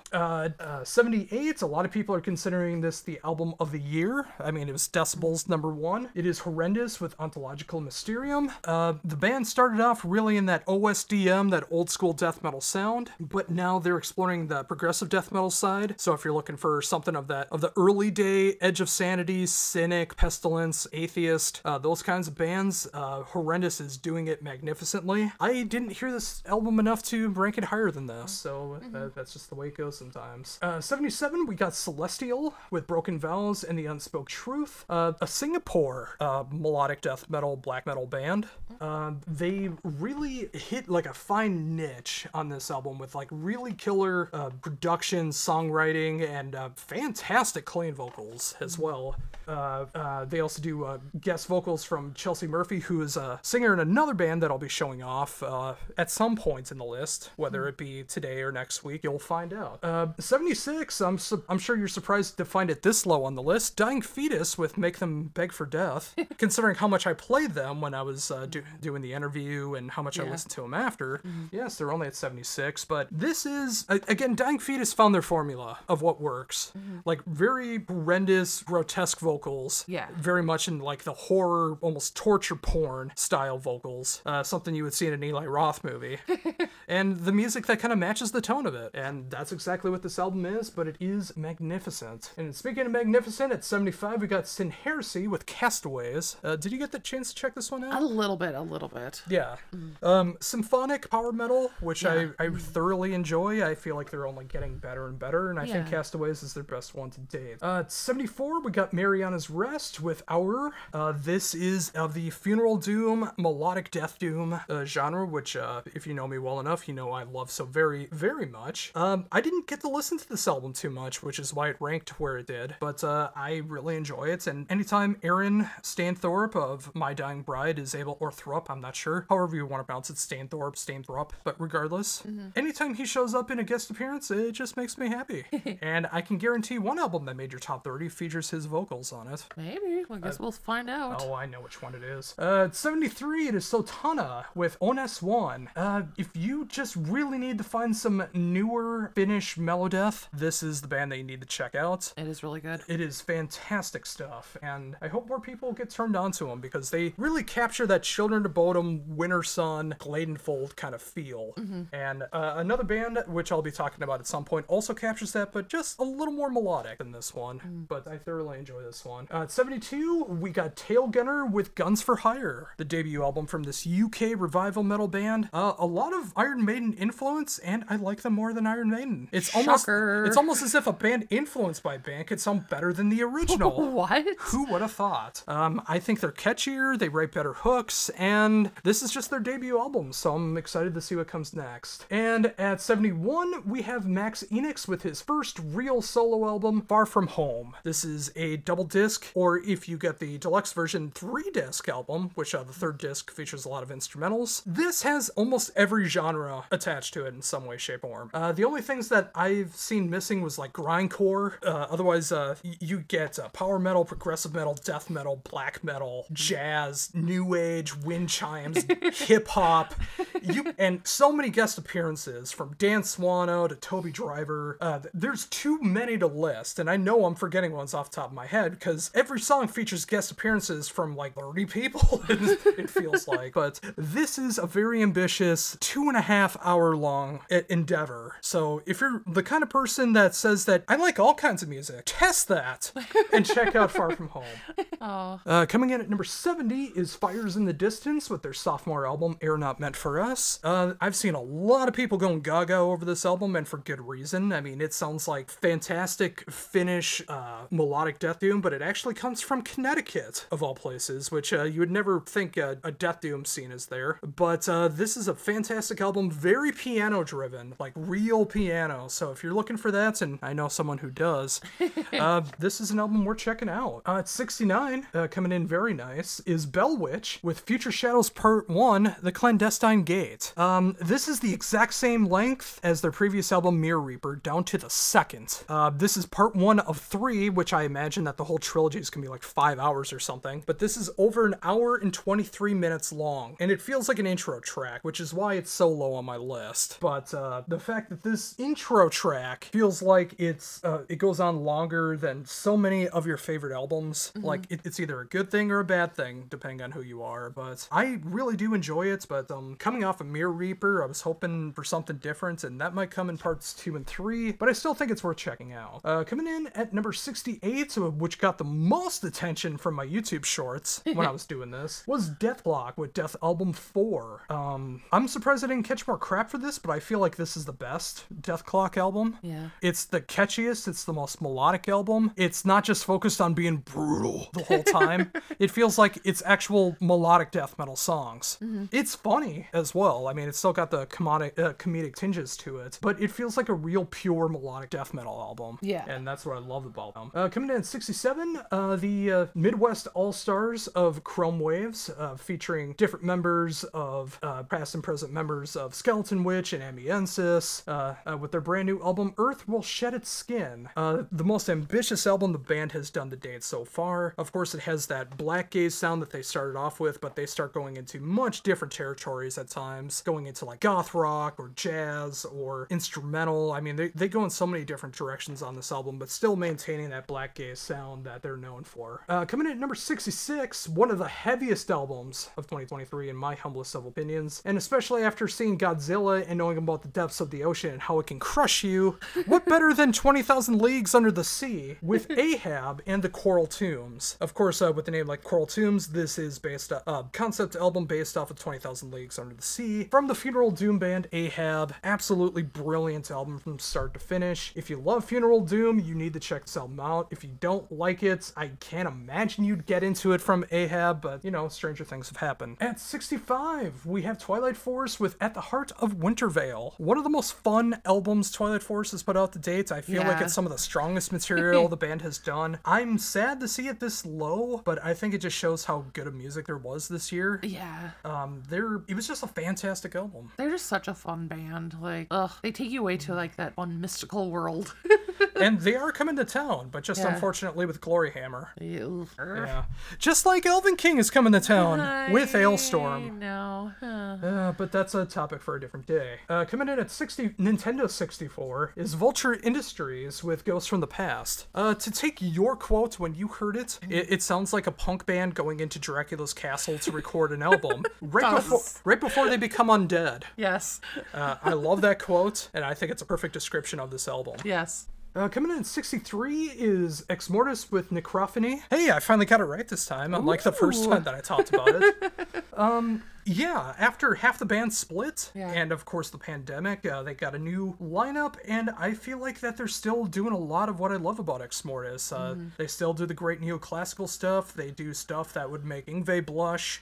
And of course that death thrash that they incorporate into. Yeah. Did you get a chance to hear this one? I did, yeah. It's a good album for sure. Okay. I know you're being sheepish. Sheepish. Coming in at 62, one of my favorite old school death metal bands and one of my favorite old school death metal albums of 2023 is Memoriam with Rise to Power. Basically, leftist bolt thrower. That's, of course, bolt thrower was very left leaning to begin with anyways, but Memoriam goes even more onto the political side of things and matches it up with just great old school death metal. I don't need much more than that. And coming in at 61, the only instrumental album to make it onto the whole list this year, so if you're looking for other ones, I apologize. It is Michael Abdow, formerly of Last Chance the Reason, but the guitarist of Fate's Warning, and also the guitarist and songwriter for Ray Alder with his instrumental album Seance in Black. I really thoroughly enjoy this album. It's the kind of album that you put on at night during some really cold weather and you just relax to it. Yeah. And I think it's fantastic stuff, and it won't be the only time that he is up on this list either. And now finally for the last 10 to close out the bottom of the top 50 of the top 100 albums of 2023. Coming in at number 60, an album you're very mad to see this low, Dead in Finland with Victory. The only reason it's this low is because I barely heard it this year. Yeah. And I didn't want to put this up higher in case I felt differently about it. I felt like this was a very fair spot for only hearing it a few times. Very fantastic modern melodic death metal. Like, they incorporate a lot of electronics and stuff, but it has a great melodic death metal sound. At 59, we got Imperium Decadence with Into Sorrow Forevermore. A very cheery album on the black metal side of things. No, this is a very sad black metal album, but one of the best black metal albums of 2023. Yeah, just like straight up fantastic black metal. At 58, I think the only album that really fits the category of symphonic deathcore is Of Sulfur with The Burden of Faith. The debut album from this band. The reason I put it on here is because the deathcore is like pushed way back. They focus a lot more on like symphonic death metal and black metal. They also have some great vocal appearances. Howard Jones of Killswitch Engage shows up on a track on this one. It is a tear-jerking album, especially when you look into the lyrics stuff. It's a really riveting album, and if you wanted to know what symphonic deathcore is all about, but you're not a deathcore fan, I think this would be the album that you should check out. At 57, we have Grimheart with their debut album Hellish Hunt. This is a Hungarian band that really captures the melodic death metal sound greatly, especially that Finnish melodic death metal sound. Again, like the Children of Bodom, Winter Sun, kind of whimsical kind of sound of melodic death metal. I mean, especially with the imagery that they use, it's like that hellish, whimsical kind of thing. Yeah. So if you're not looking for something too serious, but you're looking for seriously taken music, Grimheart is a great example of that. It's almost like a hint of power or folk about them too. Yeah, it's a great stuff. At 56, I have Ringworm with Seeing Through Fire, my go-to angry band. Very metallic hardcore, some of the angriest stuff I've ever heard, and just really matches my emotions when I wish I could just tear the world apart. Ringworm does that again. At 55, another great revival band in Kerrigan with Blood Moon, their debut album, really capturing that old school 80s new wave of British heavy metal sound, but making it their own. Again, proven that the bands of revival metal are doing it better than the originals. I don't care what you have to say. At 54 is Noveria with Ascent. This Italian progressive power metal band has put out their best album to date. If you're looking for something that mixes Symphony X and Pagan's Mind and DGM, this is a band that you need to check out immediately if you haven't already. On this particular album, there's a heavy emphasis on the symphonic or the Symphony X style of the band, and I don't know if you've checked this one out, but if you haven't, you might need to incorporate it. At 53, we got Among Ruins with Land of the Black Sun, this Greek melodic death metal band. Again, another one that feels like they come deep from the heart of Finland, but they come from Greece. Just really captures that dark essence of melodic death metal. Not as whimsical, but really does capture more of like that Wolfheart kind of feel behind it, which is some fantastic stuff. At 52, we got the heavy power metal sounds of Mystic Prophecy, a band that this is their 12th album, and I only started listening to them this year. And I feel stupid for not hearing them before, because they are a fantastic band. Some of the catchiest choruses in all of power metal in 2023. They have a formula, they stick to it, and they don't need to change it because every song is fantastic. And if you just want some nice, catchy, and overall heavy power metal, Mystic Prophecy is a band to check out. And at 51, we got Dark Flood with Illusion of Light, another whimsical Finnish melodic death metal band. This is the band I was talking about before when I was talking about Sotana. Dark Flood captures more of the whimsical melodic side of melodeath, so you can almost hear kind of like Sonata Arctica keyboard flourishes going on. You hear more of the Winter Sun kind of stuff going on. Definitely hear some Gladenfold in this as well, especially when they get into the clean vocals. There's a lot of great stuff about Dark Blood, and I didn't realize they had 3 previous albums, and I need to go check those out. But especially with Illusion of Light, a fantastic album and a fantastic way to close out the bottom 50 of the top 100 albums of 2023. So what are your thoughts? I mean, no really huge surprises to me here. Like, there's some that I wish were higher, but I know some of them you probably didn't have as much time with, and you have a more diverse palette than I do, so that kind of makes yours, what would be higher for me wouldn't be as high for you because you have more there. So, True. But yeah, I thoroughly enjoy your list so far. Well, thank you very much. And before I lose my voice, I think this is an amazing note to end on. Thank you so very much for tuning in and checking out episode 21 of the Heavy Debriefings podcast. Yes. Before we close things out, just a reminder, if you're checking this out on Sunday, tomorrow begins the top 50 albums of 2023, where I'll be going over albums 50 through 41, doing that every day until we get to the top 10 of 2023 on Friday. Yes. And of course, you can check that out on YouTube, YouTube Shorts, Instagram, Instagram Reels, Instagram Stories, Facebook, Blue Sky, Threads, and of course, heavydebriefings.weebly.com. Just look up Heavy Debriefings. It's pretty much the only thing I'm talking about. Yes. And I'll be teasing the album, or the thumbnail for 50 through 41 coming up in just a bit as I'm recording this. Yes. So a lot of good stuff to look forward to. Next week on the show, we'll be going over our collective top 30 albums. Yes. Which could be up to 60, but I imagine that we're going to have some in common. Possibly. Yeah. Well, there's got to be at least one. Yes. But that's going to be very curious because I have absolutely no friggin' idea what's going to be a part of. I have guesses. Yeah. But I have no idea where it's going to be. So Yes. that's going to be very fun. And I'm sure we'll have some more stuff to talk about as well. What do we have for the Christmas stuff next week? You know what? I am not sure. All right, so you can see how well prepared we are. But tomorrow's going to be, next week is going to be a huge show when it comes to music, so I completely understand that. Yes. I'm sure we're going to talk about the fallout of the Video Game Awards and any new game trailers that have come out, and of course talk about Grand Theft Auto 6 and anything that comes from that. But I'm slowly losing my voice, so here I am closing things out. Thank you once again for checking this out, and until next week, for the Heavy Debriefings podcast and for the Metal Farie, this is Josh Runquist saying, see ya.